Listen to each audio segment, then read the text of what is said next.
Salut tout le monde, j'espère que vous allez bien. C'est Paulette de Poppy Bijoux. Dans la vidéo d'aujourd'hui, je vais vous montrer comment poinçonner. On peut poinçonner sur différents styles de métal. Moi, j'utilise beaucoup l'acier inoxydable doré. On peut poinçonner sur des petits pendentifs en acier inoxydable doré ou même en acier inoxydable non doré ou argenté. Enfin, l'acier inoxydable normal, quoi. J'ai investi au fur et à mesure que je grandissais dans mes connaissances, dans mes formations.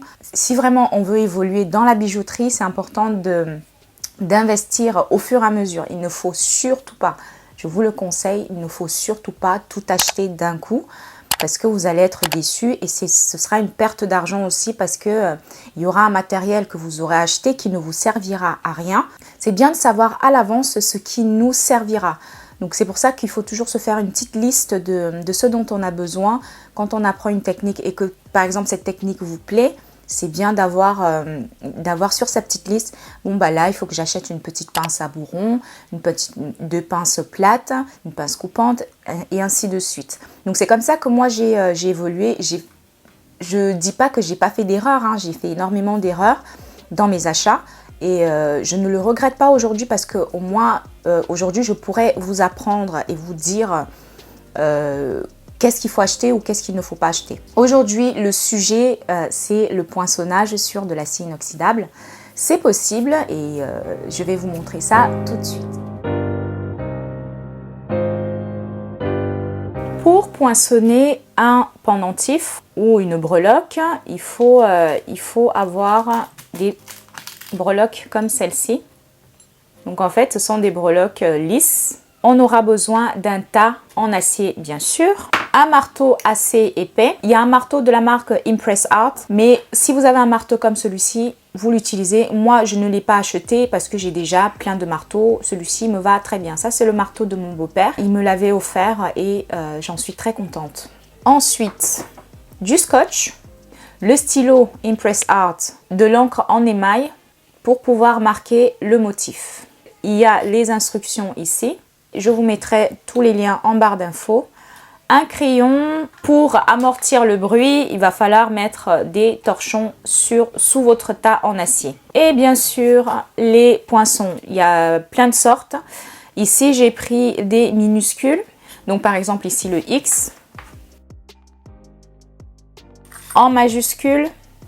Alors, où est le X? Ici. Là, vous avez les pièces en minuscule et en majuscule. Minuscule, majuscule. J'ai ici des poinçons signes astrologiques. J'ai également investi sur les poinçons Impress Art. Et ici, on a différents motifs. Ici, j'ai le motif fait main. J'ai le motif strié. J'ai le motif bois. J'ai le motif pissenlit. Il vous faut également un papier absorbant ou un mouchoir pour pouvoir nettoyer la pièce. Et donc voilà à peu près ce dont vous avez besoin pour poinçonner une breloque ou un pendentif.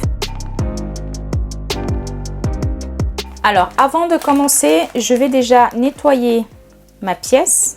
Je vais enlever d'éventuelles traces de gras avec ma chamoisine.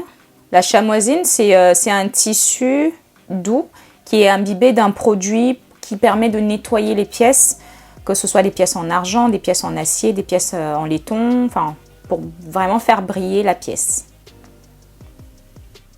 Hop, voilà, elle est bien brillante. Je vais prendre mon scotch. Dommage, je ne sais plus où j'ai rangé mon scotch double face. Mais c'est pas bien grave, je vais le mettre ici.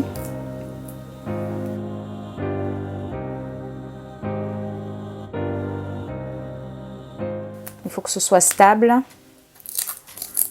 Donc pour pouvoir poser ma pièce. Donc ensuite je prends ma pièce et je la colle ici. Donc on sait que le pendentif il va se porter comme ça. La boucle elle est au-dessus. Donc là, je mets bien la pièce au centre pour qu'elle colle.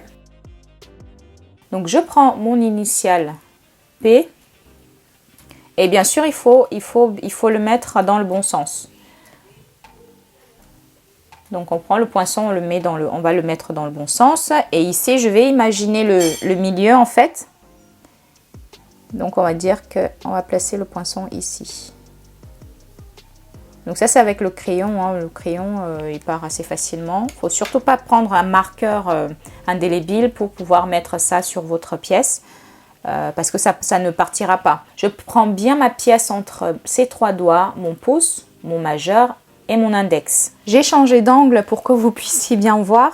Sinon en hauteur, vous ne pouviez pas voir ce que je suis en train de faire. Je prends mon poinçon ici. Je place bien le motif au niveau de ma marque. Je maintiens bien. Et le mouvement qu'on va faire en fait, c'est devant, derrière, à droite, à gauche, en tapant. Donc je tape à chaque fois. Mais on peut le faire, autrement. On peut taper juste un coup, juste un coup bien sec pour que le motif soit bien imprimé. Moi, je choisis de taper d'un seul coup bien sec. L'avantage de nettoyer sa pièce avec la chamoisine, c'est que on peut voir qu'il y a, enfin, ça fait un effet miroir et donc on peut voir le motif juste sur la pièce ici. Je maintiens bien fermement le poinçon sur ma pièce et je vais taper bien fort d'un coup sec. Il faut bien penser à mettre le torchon en dessous du tas en acier. Allez, c'est parti.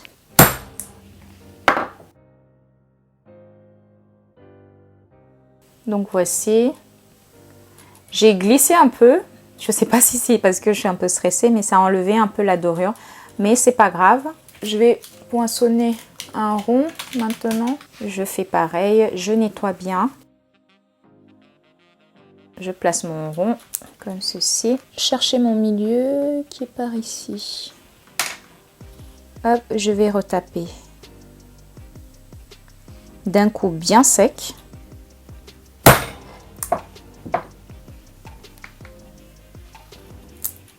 Et vous voyez derrière, ça ne marque pas trop. Donc maintenant, on va marquer le motif. Donc je vais prendre mon stylo. Je le secoue. Ici, ils disent d'amorcer le... Enfin, en fait, quand vous venez de le recevoir, vous avez les embouts en mousse, un embout de rechange qu'on met ici. Je pense qu'il vient déjà avec l'embout. Vous l'amorcez, en fait, vous appuyez plusieurs fois jusqu'à ce que l'encre sorte. Et ensuite, on l'utilise, donc on le met sur le motif. On laisse sécher 3 minutes, de 1 à 3 minutes. Et ensuite, on l'essuie et on peut découvrir son motif.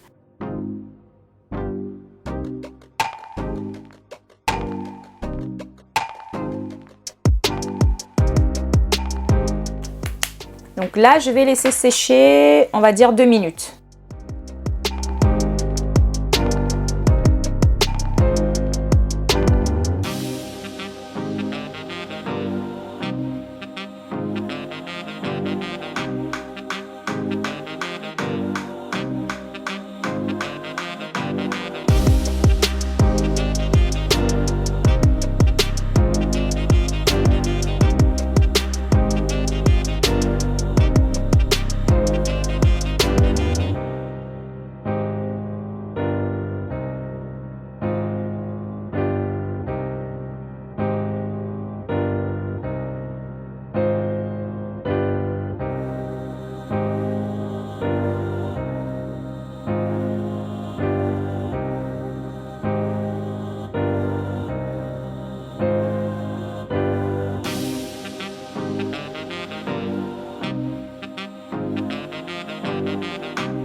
On a laissé sécher quelques minutes.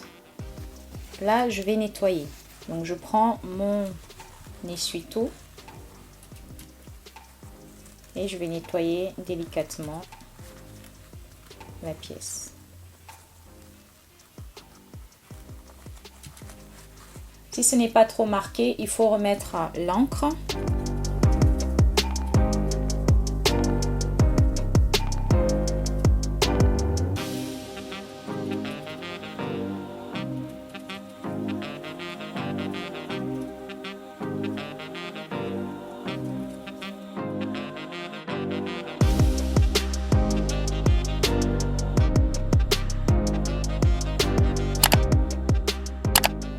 Et voici le résultat. J'espère que ça vous a plu. N'hésitez pas à me mettre un petit pouce bleu si vous avez aimé. N'hésitez pas à me suivre sur mon compte Instagram et sur ma page Facebook. Moi, je vous dis à très vite pour une nouvelle vidéo. Ciao, ciao!